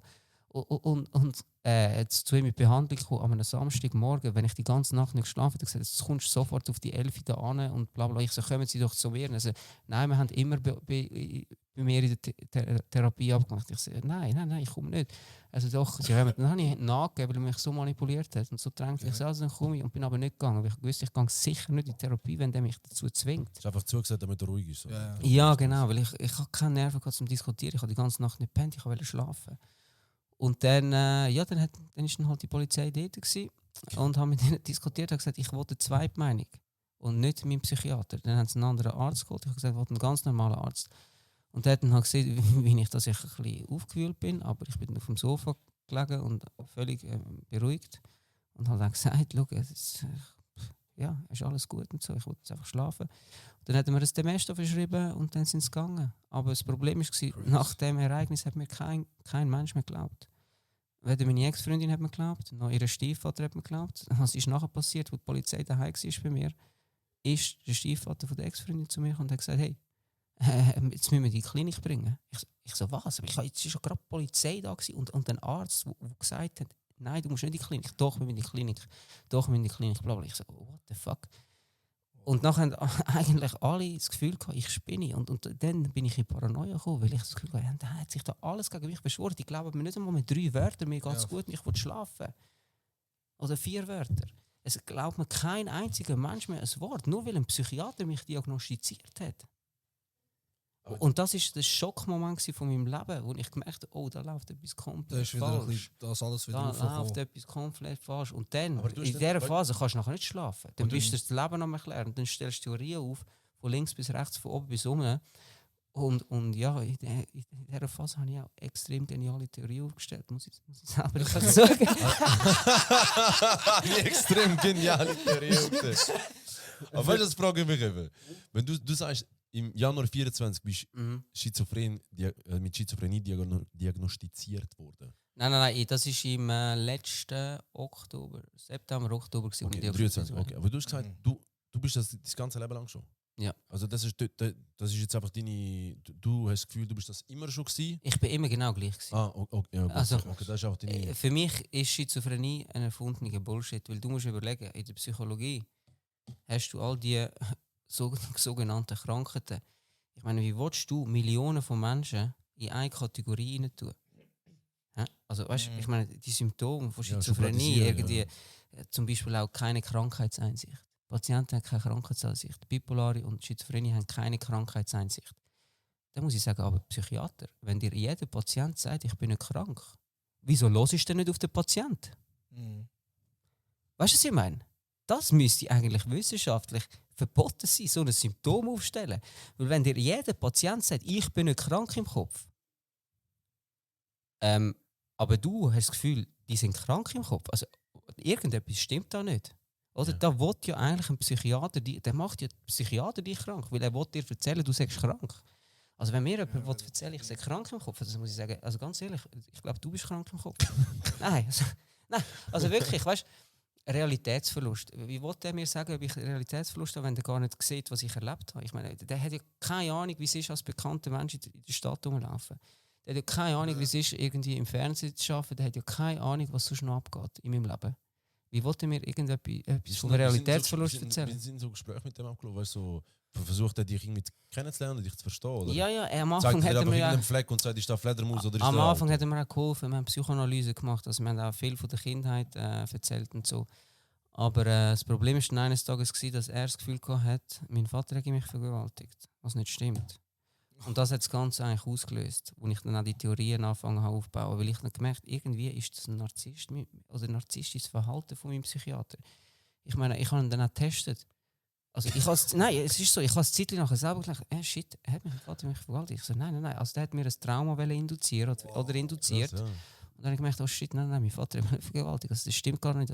Die Erinnerungen, die sind viel später gewesen. Hast du dich noch wirklich selber anfangen hinterfragen? Ey, wenn der eine die ganze Zeit Zeit so, der hat mir die ganze Zeit irgendwelche Fragen gestellt von meiner Wieso bist du nicht Sexualität in der Kindheit. Wieso bist du nicht mehr weiter zu dem gegangen? Ängstlicher Mensch. Er ein Narzisst. Ja. Er braucht die Angst. ernährt sich von dieser Angst. Ja, er zahlt Miete. Ist meine Theorie gewesen. Das ist eine von deinen genialen Theorien, die du aufgestellt hast. Ich musste zwangsläufig, ja. Weil ich habe nicht gecheckt, warum der, eben, zum Beispiel hat er auch gesagt, ja, deine Freundin ist gewalttätig, haben sie sich da ein bisschen eine Schwester, eine jüngere Schwester ausgesucht und sich so, what the fuck, what? Oh, krass. Und wieso wehren sie sich nicht einmal gegen ihre beste Kollegen, wieso wehren sie sich nicht beim Messer, wieso wehren sie sich denen, bis ich gemerkt habe, wo ich mich eigentlich muss wehren, ich muss mich gegen ihn wehren. Wo mir die ganze Zeit irgendwelche Scheiße eintrichtert. Kannst du da nicht einfach sagen, du, ich mache einen Cut, ich will nicht mehr zu dem? Habe ich ja dann gemacht. stell ich mir das Habe ich ja zweifach dann gemacht. Wo der mit der Polizei geschickt hat, habe ich ja gemerkt, fuck. klar. Ich habe dann Das ist auch ernst, die ja, das Woche geht vorher, ins wo ich gemerkt habe, dass der mir ein Trauma induziert, dass mein Vater mich vergewaltigt hat. Was nicht stimmt, ich bin vergewaltigt worden als Kind, aber nicht von ihm, von einer Frau. Ist ja gleich. Wow, okay. Ja, ist gleich, das habe ich schon lange verziehen, schon als Kind. Sonst hätte ich auch nicht Profi werden können. Ja, das ist so. Es war auch nicht schlimm gewesen, alles gut. Ich habe es gar nicht gecheckt. Richtig. Also. Okay. Weißt du, du sagst es so beiläufig. Ja, aber es da ist müssen wir so. noch Es ist, reingehen, ja, ich kann es verarbeiten. Das ist alles okay. Ich meine, das gehört zu meinem Leben dazu. Das hat mich zu dem Mensch gemacht, der ich bin. Und ich bin ein extrem starker Mensch. Und es ist alles völlig okay. Aber eben, ich meine, ich habe dann halt wirklich gemerkt, dass der Typ mir nicht gut tut und habe dann auch andere Leute eingeschaltet, wo ich gemerkt habe, dass mir das Trauma induziert wird, gerade von ihm. Zum Beispiel auch mein ehemaliger Sportpsychologe von früher und auch mit ihm viel geredet in dieser Zeit. Und dann habe ich mit dem Psychiater auch getestet. Ich habe gesagt, schauen Sie, ja, ich habe gesagt, ich glaube, mein Vater hat mich vergewaltigt. Ich glaube. Und dann er so, ja genau, jetzt können wir reden. Und dann habe ich die Theorie mit Ängstlichkeit, Narzissmus aufgestellt und habe ihm sie geschickt. Weil ich bin mir dann 100% sicher gewesen, dass das narzisstisches Verhalten ist von ihm. Du kannst nicht jemandem du kannst nachher nicht sagen, ja genau. Ich meine, voll.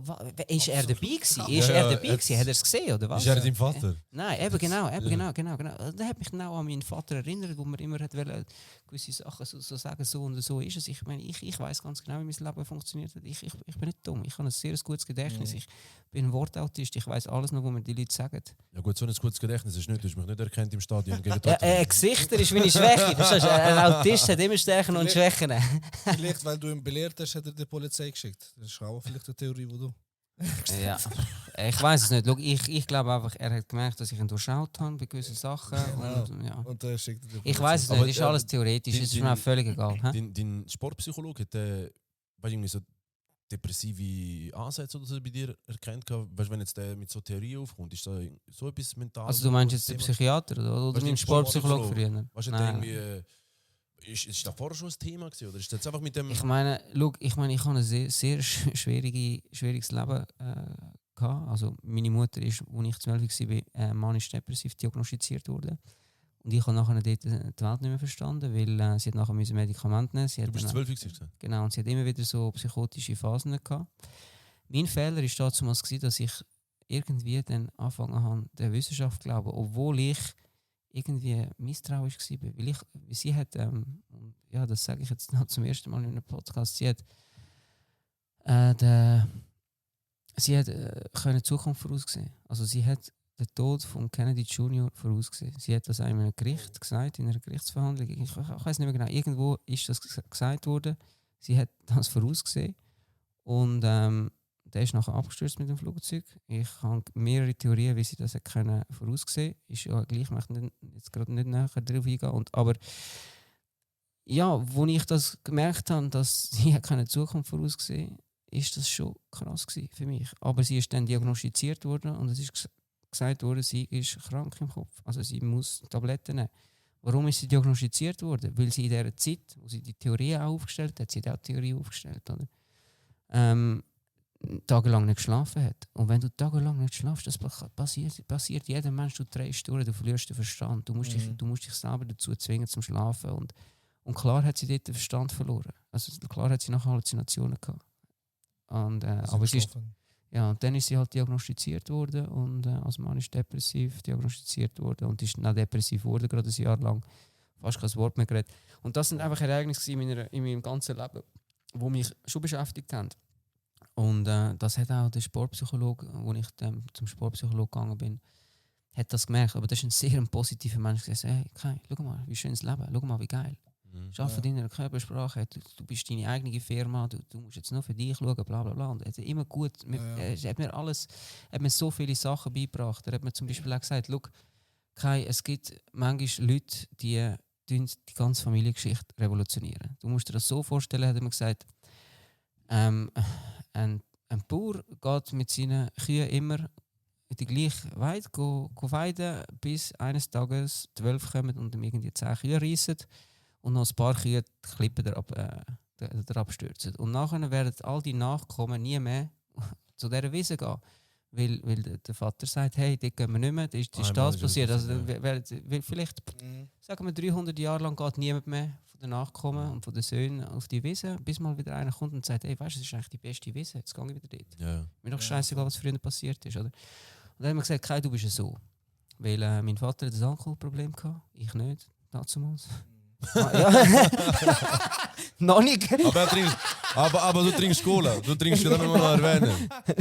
Nein, ich habe dann schon auch mit der Zeit ein bisschen zu viel getrunken, muss ich ehrlich sein. Aber ja, und das habe ich, ja, ich bin aus dieser schwierigen Zeit stark rausgekommen und bin Profi geworden und habe mit allem umgehen.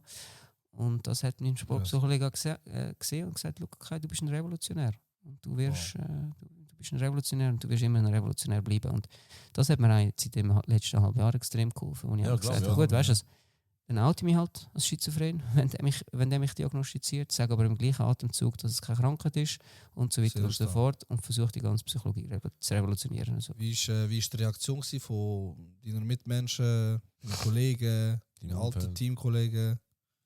Ja, also am Anfang war es natürlich so, dass die meisten Angst hatten um mich, dass sie mir auch helfen wollten, dass sie zum Teil auch nicht ganz genau gewusst haben, wie sie mir helfen könnten, weil sie es auch nicht verstehen oder verstanden haben, was mit mir los ist. Warum ich so aufgebracht bin. Sie haben ja nicht gewusst, was das für ein Trauma bei mir ausgelöst hat in der Zeit, wo die Polizei bei mir war und mir niemand mehr geglaubt hat. Und sie sind aber trotzdem für mich da gewesen. Sie haben das Beste für mich wollen und nachher beim Outing ist es so gewesen, dass ich natürlich sehr, sehr viel Feedback bekommen habe. Ich meine, ich habe Hunderte von Nachrichten bekommen, wenn nicht Tausende. Die meisten extrem, extrem positiv. Sie finden es mega mutig, mega super, dass ich da zur Entstigmatisierung beitrage und es wird vieles ändern, haben mir viele geschrieben und sie wünschen mir alles Gute und noch viel Kraft und ich spreche ihnen auch zum Teil bei gewissen Sachen aus der Seele. Also auch sehr viele Patientinnen haben mir selber geschrieben oder Patienten oder Betroffene oder Angehörige und also ein extremes Echo ausgelöst. Im gleichen Atemzug aber auch einen extremen Shitstorm erlebt. Weil ich gesagt habe, Schizophrenie ist keine Krankheit. Ich habe gesagt, das ist keine Krankheit. Und dann ist jeder Psychologe hässlich geworden auf der Welt. Also, nein, ein Psychiater hat in der Zeitung nachher gesagt, ja, eben, normalerweise kann man das nicht das Leben lang haben. Also die meisten, viele haben dann halt auch nicht geglaubt. Die haben gedacht, der ist sicher nicht das Leben lang psychotisch und schizophren, das ist ja gar nicht möglich und bla bla bla. Ich so, was ist nicht möglich? Als Kind hatte ich einen imaginären Freund gehabt, lang und dann, wo ist das Problem? Ich habe mit dem gespielt und wegen dem muss ich Medikamente nehmen, oder was? Lass mich doch mit dem spielen, wenn ich will. Weißt du, was ich meine? Und ja, die einen sind dann ungläubig gewesen, oder haben gedacht, ja, der ist doch nicht schizophren, der macht das nur wegen dem Fame und wegen dem Geld und was weiß ich was und haben mich auch so attackiert. Okay. Du machst es nur wegen Instagram und schau mal, ich interessiere nur Follower und bla bla bla. Und ich so, oh mein Gott, du hast keine Ahnung, es geht um Millionen, Hunderte von Millionen von falsch diagnostizierten Leuten. Was erlaubt ihr euch? Ja gut, Nico, du hast ja schon recht. Ich meine, du bist ja nur gekommen, du bist nur da gekommen, damit wir dir 2 folgen. Dann hast du 2 Follower. Genau. Ja, nur um das gegangen. Genau. So ist es, ey. Ich kämpfe um jeden Follower. Absolut. Nein, und das war es so gewesen. Was habe ich gesagt? Jetzt habe ich den Gedanken verloren, ist ja gleich. Sorry. Ja, so viel aber eben, falsch auch einen Shitstorm bekommen, weil die Leute das Gefühl haben, ja, die haben mit Google-Links geschickt, hey, geh mal nachlesen, schau, das ist eine Krankheit, schau doch mal auf Google, schau auf Wikipedia, schau auf dieser Seite. Ich so, oh, wartet schnell, ey, ich habe Psychologie studiert. Habt ihr schon mal ein Psychologiebuch gelesen? Also sorry, ich glaube nicht, oder? Ja. Das ICD-10, die Diagnoseverfahren sind alle falsch. Und ihr glaubt an falsche Wissenschaft. Und es gibt ganz viele Wissenschaftler, die das seit 100 Jahren sagen, dass die ICD-10 und die ICD-10 und ICD-11, die sind alle falsche Diagnoseverfahren. Es ist ein wissenschaftlicher Diskurs in der Psychologie. Okay. Ob man überhaupt diagnostizieren oder nicht. Und die meisten Wissenschaftler kommen langsam zum Schluss, man sollte nicht diagnostizieren, weil die Diagnose macht dich erst krank. Ja. Ich meine, wenn jetzt Ja, du eine es ist Grippe so hast, viel- wenn es jetzt ist du eine so viel Grippe Mindset, hast, ja, wenn so jetzt du viel- eine Grippe hast, sagen wir es mal so, es ist jetzt ein blödes Beispiel, aber du hast eine Grippe, du gehst auch nicht zum Arzt und lässt dich diagnostizieren, denkst du, komm, ich überlebe das, oder? Und wenn du aber zum Arzt gehst und er sagt, oh mein Gott, du hast im Fall die und die, das und blablabla, dann kommst du ja noch mehr Angst über. Ja. Was bringt das? Was bringt das? Du musst den Leuten noch mehr Angst einjagen. Die sind hochtraumatisierte Menschen und du musst denen nicht nur sagen, das ist eine Psychose Ist ja, und du musst unbedingt Medi nehmen, sein Hirn wird sich verändern. Mein Hirn hat sich nicht verändert, nach keiner Psychose. Und wenn es sich verändert hat, ist es gescheiter geworden, weil ich habe 100% Zugriff auf mein Hirn. vor allem, Und ist das ja, macht ist ja, mich zum Genie eines Tages, oder? ist ja ziemlich das Schlimmste, was du machen kannst, ist, wenn irgendetwas hast, egal mental oder physisch, und du googelst deine Symptome und nachher plötzlich steht Amigo, wenn du auf Google Ja, gehst, eben, bist du du 2 Stunden schon tot. Weißt du, Da, was ich da meine? wirst du wahnsinnig, oder, wenn Ja, du das safe. Zeugs lesest, oder? Und das jagt den Leuten so viel Angst ein. Und das Problem ist ja noch Vor allem das. mental, ja. Das Problem ist ja noch das. Ich meine, das ICD-10 ist eben auf Google. Das heisst, jeder, der ein Handy hat ja sowieso das Gefühl, jeder Mensch hat das Gefühl, er ist ein Psychologe, kann alle analysieren. ja. Weißt du, ja, ich komme die Frau und das und dies. Weißt du, kennst du ja.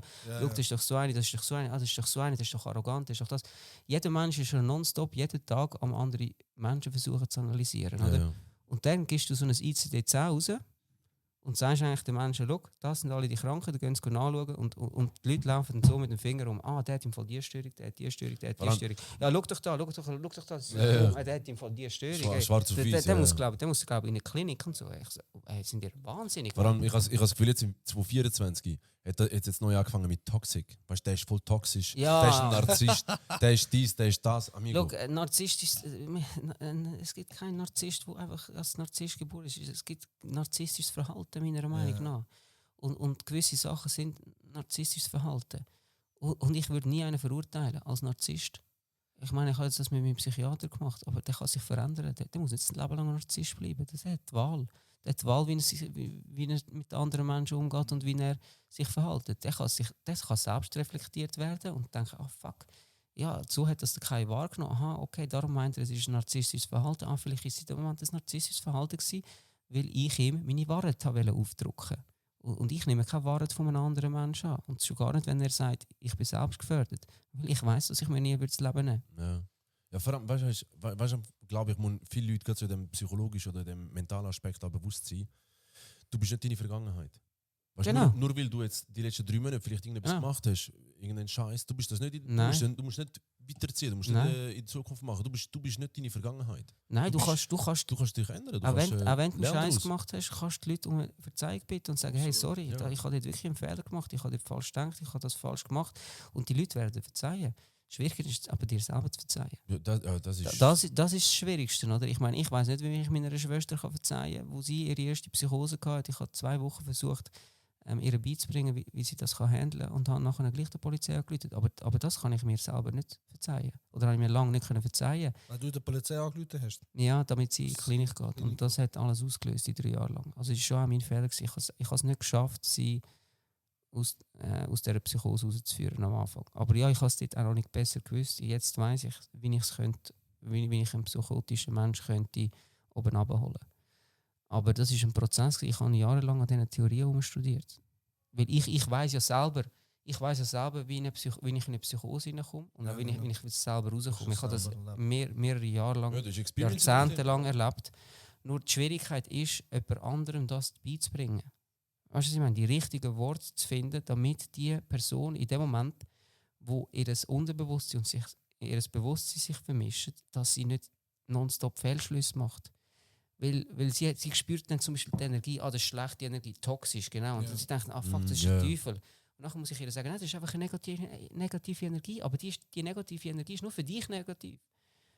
Die Person, die negative Energie für dich hat, ist vielleicht ein Vater von mehreren Kindern oder ein Ehemann oder ein bester Kollege und ist vielleicht ganz anders zu den Kindern. Einfach in dem Moment ist das eine negative Energie. Und dann sage ich zum Beispiel, schau, nimm das Beispiel bei einem Baum. Also ich meine, die schlechteste Energie für einen Baum ist wahrscheinlich Feuer, verbrennt. Ist jetzt Feuer der Teufel? Nein, Feuer ist einfach Feuer. Mit Feuer kochen wir. Ohne Feuer hätten wir nicht so ein Hirn entwickelt wahrscheinlich, weil man hätte nicht können kochen, man hätte nicht so viel können essen und bla bla bla. Also, es ist einfach Energie, es ist nur Energie. Für dich ist es momentan negativ und wenn du gespürt hast, negative Energie, gang dir eine negative Energie aus dem Weg. Aber kämpfe nicht gegen die negative Energie an, weil dann eskaliert es eines Tages. Oder? Würdest du dann, wenn sich jetzt jemand würde, auch mit dem Problem fassen und der würde sich bei dir melden, würdest du ihm helfen? Wie Ich habe mehrere Leute versucht zu helfen. Schon, ja. Wo sich auch so jetzt, nachdem du dich geoutet hast, sich gemeldet haben? Ja, und ja, sagen, ja. Also sehr wenn dir viele Leute, kannst du nicht allen helfen. Oder? Ich habe es probiert. Okay. Weil ich habe Also, gewusst, es kann... ich glaube schon im Fall. Nein, ich glaube, also das halbe Jahr, was ich da alles gemacht habe, ist... ich bin nonstop am Arbeiten oder am Machen und am Tun gewesen. Und ja, ich glaube, ich habe vielen Leuten auch helfen, aber ich musste realisieren, okay, ich muss mich abgrenzen, ich kann nicht jedem helfen. Aber in dieser Phase habe ich das Gefühl, ja, es kann ihnen ja niemand helfen, weil Psychiater wissen nicht, wie mit ihnen umgehen und Psychologen zum Teil auch nicht. Und die wenden sich alle an mich und die haben mir zum Teil ihre ganze Lebensgeschichte geschrieben. Wow. Ich meine, du musst auch zuerst mal handeln können, weißt? Und es ist wirklich auch heavy Lebensgeschichten. Weil ich habe natürlich meine ganze Lebensgeschichte auch erzählt. Und die Leute... Die ist öffentlich. Die haben auch gemerkt, oh mein Gott, der ist auch so traumatisiert oder haben sich auch angesprochen gefühlt. Und mir hat das natürlich auch gut getan, zu merken, hey, ich bin nicht der Einzige. Und ihnen hat es auch gut getan, hey, sie sind auch nicht die Einzigen. Ah, okay. Und das ist dann eigentlich die Heilung untereinander. Weißt, ja, wenn du hochtraumatisiert bist, kannst du einander viel besser helfen und verstehen, als jetzt vielleicht jemand, der noch nie ein Trauma erlebt hat in seinem Leben oder nicht so schlimm oder der einfach ein schönes Leben gehabt hat. Oder die meisten Menschen in der Schweiz haben wahrscheinlich ein schönes Leben und sind gut aufgewachsen und keine Ahnung, also ich weiß es auch nicht, aber es gibt halt auch viele, die ganz, ganz schlimme Sachen erlebt haben, wie Vergewaltigung, wie whatever für Sachen und Polizeieinsätze und so weiter und richtige heavy Traumatisierungen mit sich davongetragen haben, wie auch ich. Und wir können uns dann halt untereinander zum Teil besser helfen, weil ein Psychologe oder ein Psychiater das nicht versteht und viele haben auch Hemmungen, das einem Psychiater zu erzählen oder einem Psychologe. Und ich kann das auch selber, weil es ist schwierig, über so Themen zu reden, auch mit einem Psychologen, weil du kommst dann zum Teil Mitleid über. Ja. Was du aber eben nicht willst, ist Mitleid. Du willst verstanden werden, du willst gesehen werden, du willst nur, Empathie, dass dich jemand umarmt und sagt, hey, komm, das kommt und so, weißt, es kommt schon wieder gut, lern daraus, das macht dich stärker und so. Und du willst keinen Psychologen, der dich so anschaut. Oh, ist das schlimm? Arme Sieg, ja. Oh, du arme trauriger Sieg, denkst du, und siehst du in den Augen. Ja. Weißt du, ey, ich bin kein arme trauriger Sieg, ich habe Champions League gespielt. Ja. Kümmere dich um dein eigenes Leben. Ja, Mann! Weil ist ja oftmals der Weg zur Besserung, einfach etwas aussprechen, weißt du, das nur schon aussprechen. Ich bin davon überzeugt, dass viele mentale Sachen oder die meisten mentalen Probleme, die man hat mit sich selber, entweder man muss sich einfach selber mal eingestehen, dass man das hat. Man muss damit Augen schauen, dem Problem, und dann versuchen, selber anzugehen. Weißt du, manchmal, ich habe mal ein Buch gelesen, ich weiß gar nicht mehr welches. Manchmal bist irgendwo in einem Wald, es ist dunkel oder was auch immer. Du siehst nicht die ganze Strecke, die du gehen musst.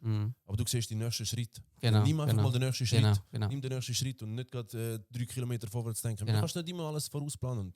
Und das ist genau das, weißt du sitzt jetzt da und kannst über das reden und bist der dritthübschste Mann an dem Tisch, sorry. Aber weißt du musst auch mit Losses können umgehen, weißt du, du musst mit Losses können umgehen, du musst mental dich selber pushen.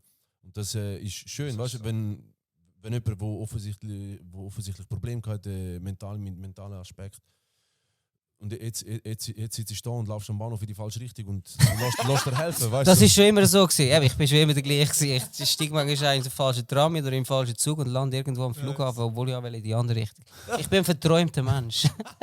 Ich bin ein Träumer. Kann man bestätigen, ne? Aber ich sage auch immer allen, was du auch vorher gesagt hast, finde ich super. Eben, einfach auch auf die Intuition mal ein bisschen hören, aufs Bauchgefühl hören und sagen, hey, okay, das ist vielleicht mein Langzeitziel, aber der Weg dorthin, der ist noch nicht vorgegeben und ich muss ein bisschen spüren, wo gehe ich am besten durch, oder?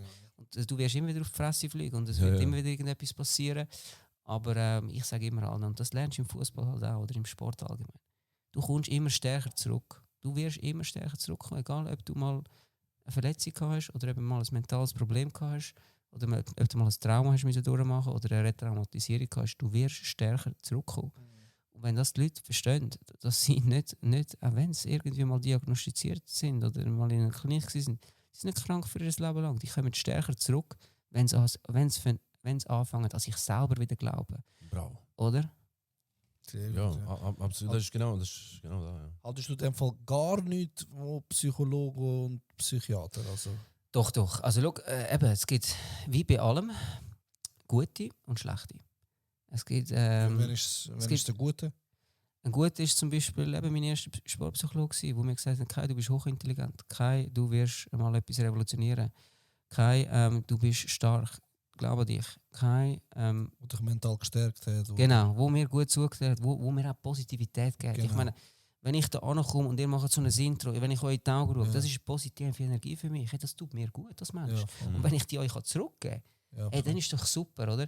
Und wenn du einen Psychologen hast, der dich als Mensch wahrnimmt, der dich sieht, der dir sagt, schau, hey, auch mit Druck zum Beispiel. Ich hatte ein Problem mit Druck umgehen. Und dann hat er mir gesagt, schau, hey, bin ich 1,22 gewesen, habe noch nicht so viel Ahnung von Psychologie. Er sagt, schau, es gibt eine Druck-Leistungskurve. Und je höher der Druck, desto mehr Leistung bringst. Aber nur bis zu einem gewissen Punkt. Und wenn dann der Druck noch steigt, dann sinkt die Leistung rasant ab. Also du musst schauen, dass der Druck nicht höher wird. Mhm. Und wie kannst du das machen? Denk an Ferien, denk an schöne Momente mit der Freundin, denk an das, denk an das, denk an das. Um wieder ein bisschen den Druck abbauen und einfach sagen, hey, ist alles gut, ich bin im Moment. Und nächste Woche gehe ich in die Ferien oder es sind schöne Ferien gewesen, das Leben ist schön. Es hängt nicht das ganze Leben von dem Spiel ab, es hängt nicht das ganze Leben vom nächsten Pass ab. Es hängt nicht das ganze Leben davon ab, wenn wir jetzt das Spiel gewinnen oder nicht. Ja. Klar, will ich das Spiel gewinnen und will gut spielen. Und wenn nicht, dann halt nicht. Die Welt geht nicht unter, ich lebe weiter und ich bin noch jung und ich kann noch vieles erreichen in meinem Leben. So Sachen hat er mir mit auf den Weg als junger Spieler. Und das hat mich natürlich extrem geprägt auch. Oder ich habe dann immer gemerkt, fuck, hey, der hat mir so geholfen. Ich wollte das eigentlich auch machen können. Mit anderen Menschen. Oder? Ja. Weil ich merke, das ist ja genau das, was du brauchst. Du brauchst jemanden, der dich unterstützt, der dir gut zuredet, der dich als Mensch wahrnimmt und merkt, okay, das ist jemand auf der anderen Seite, der ein Mensch ist, der Empathie hat, der eine Intelligenz besitzt. Und das gilt es ja dann auch rauszuspüren. Und ich meine, jeder Mensch hat Stärken und Schwächen. Also jeder Mensch ist intelligent. Einfach vielleicht in einem anderen Bereich als andere zum Teil. Und musst ja dann nicht auf den Schwächen rumhacken. Sehe doch lieber die Stärken von jedem Einzelnen. Absolut, ja, absolut. Und du die auch fördern. Und du kannst ja auch sagen, hey, weißt du was, du musst an diesen Stärken weiterarbeiten. Was bringt es dir? Was bringt es jetzt mir, wenn ich jetzt anfange, irgendwelche Apps zu programmieren, wenn ich nicht programmieren kann? Ja. Es macht mehr Sinn, dass ich da in den Podcast komme und mit euch rede, weil ich das schon ein paar Mal gemacht habe. Oder? Weißt du, das hilft dir auch, wenn mentale Probleme hast. Die ETH Zürich hat im Februar 2024 eine Studie herausgebracht mit 5.000 bis 10.000 Leuten, die es befragt haben. Es hilft dir mental, wenn du ein Problem hast mental. Du musst einfach Tage lustig Podcast hören und dann plötzlich ist weniger Problem. Plötzlich geht es wieder besser. Die Studie muss man noch zeigen, muss ich mal lesen. Ja. Ich weiß nicht mehr, wo es ist. Ich habe sie verloren. Ich weiß es nicht mehr. Besser, ganz bestimmt. Nein, Hammer. du bist Nein, ein Legende. Unikat. Ihr auch, wir sind alles Unikat. Absolut, nein, du bist wirklich geil. Es hat wirklich Spaß gemacht. Absolut. Von meiner Seite, meine Notizen sind bald weg. Sonst fangen wir dann bald noch an, alle Theorien von dir. Nein, das wird zu lang gehen. Das geht 2,5 Wochen wird das gehen. Hast du etwas noch als Abschluss an unsere lieben Zuschauer, Zuschauerinnen, die vielleicht auch mit dem Thema konfrontiert worden sind? Oder irgendein Tipp oder Tipp. Zum Abschluss etwas? Ich würde einfach mit auf den Weg gehen, wenn es euch mal nicht gut geht, lernt das zu. Könnt auch mal traurig sein. Trauern. Lernt eure Emotionen auch mal raus. Lätscht mal. Werdet vielleicht auch mal hässig, wenn euch etwas Schlimmes antritt. Fresset nicht alles in euch rein. Redet darüber. Und wenn ihr merkt, wir kommen da nicht weiter an einem Punkt, dann sucht euch Hilfe. Aber schaut extrem gut drauf, wo ihr die Hilfe holt. Weil es muss zwischenmenschlich passen. Es bringt dir nichts, einfach zu einem Psychiater gehen und merken, da ist irgendetwas aufs Bauchgefühl hören. Lasst auf die Intuition immer wieder und einfach immer daran glauben, dass alles wieder gut kommt. Es kommt alles wieder gut. Egal was, der Mensch ist stärker, als man sich das vorstellen kann. Man kann alles überwinden im Leben, man kann aus allem rauskommen und man kann immer wieder stärker werden, man kann immer wieder aufstehen und man kann vieles erreichen, wenn man an sich selber glaubt. Bravo. Starke. Bravo. Wow, Wunderschönen riesen Abschluss. Abschlusswort gsi Kann man vom absolut Kai untermalen. Moser. Für euch ist Mittwoch, für uns ist Freitag. Wir können jetzt eskalieren. Hinter sich Saldos gehen wir in die Body, es ist kalt, egal. Baby, nochmal zwei, drei Gläser ausleeren. Das war uns eine Ehre. Wir schicken den Kai jetzt auf den falschen Zug. Er ist noch in Bern. Next week. Hey, hat Spaß gemacht. Yes, baby. Bleibt gesund. Gebt euren Eltern einen fetten Kuss auf die Stirn. Bleibt gesund, macht keinen Scheiß. Ciao, Ragazzi. Talk it like Luis D.